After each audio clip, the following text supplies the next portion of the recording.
तो अकरम, एक बात बता, पूछो। बैंगन कोई अच्छी सब्जी है? हाँ जी, बहुत अच्छी सब्जी है। इतनी सस्ती है कि गरीब से गरीब भी ले सकता है। और इतनी सस्ती होने के बावजूद उसके सर पर ताज है। सजन हुए में ओए, क्या हुआ चौधरी साहब?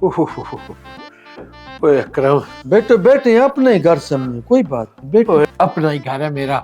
नहीं तो फिर वही क्यों करती है? यार ये जो बैंगन है ना, ये बहुत बुरी चीज है। और इसे खाने से तो मेरे पेट में दर्द शुरू हो गया। हाँ जी, बहुत बुरी चीज है। बैंगन तो बहुत बुरी चीज है, ना कोई मजा, ना कोई स्वाद, ना कोई विटामिन। गधे के खाने की चीज है, इंसान तो खाता ही नहीं है इसको। इसीलिए तो ऊपर वाले ने इतना बड़ा कील ठोका इसके सर के ऊपर।